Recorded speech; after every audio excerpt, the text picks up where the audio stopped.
A fine century from Joe Clarke gave Worcestershire a first innings lead over Kent on day 2.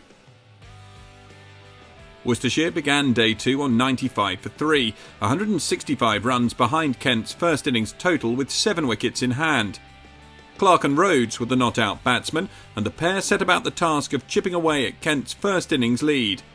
Both batsmen looked well set, and even the introduction of Pakistani spinner Yasir Shah couldn't curtail the scoring.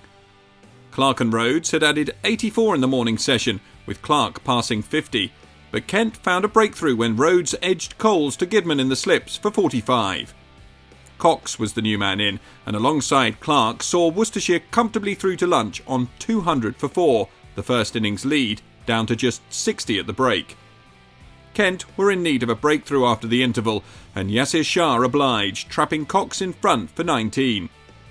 Clarke, meanwhile, pressed on towards his 100, and he brought up the milestone with a boundary off the last ball of the 58th over.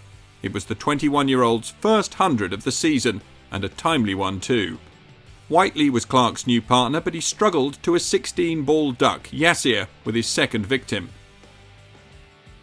Barnard made 16 before he was brilliantly run out by Gidman whilst backing up at the non-striker's end, and that wicket brought Joe Leach to the crease, and the Worcestershire captain immediately put the Kent bowling under pressure. Leach and Clarke added 90 for the 8th wicket at close to a run a ball as Worcestershire began to build a first innings lead. The pair took the hosts to 330, a lead of 70, before Clarke was dismissed on the stroke of tea for 142, Coles picking up his 4th wicket. When they resumed, it took Coles just 4 balls to get rid of Hastings, Gidman with the catch as Worcestershire's number 10 fell for a 4-ball duck. Tongue and Leach were only able to add a further 5 runs before Coles wrapped up the innings on 336. Coles' figures of 6 for 84, his best of the season, moving him just 12 wickets shy of teammate Darren Stevens. Worcestershire with a 76-run lead after both teams had batted, and Kent with 28 overs to face until the close. For the second innings in a row, Daniel Bell Drummond failed, this time on just the 3rd ball, nicking off to Leach, Cox with the catch, the opener out for a duck.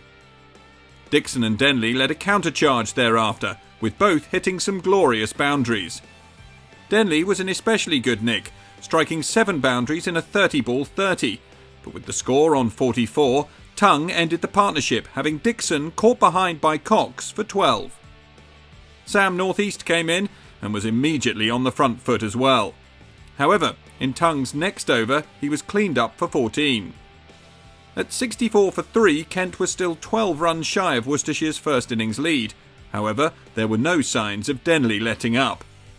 He struck Ali for 6 in the 15th over of the innings, and moved to 50 with a 4 off Barnard. He and Weatherly put on 56 before the close, Denley finishing the day on 67 not out, Weatherly unbeaten on 20. Kent 120 for 3, a lead of 44 with 7 wickets remaining. Day 3 is make or break for the visitors.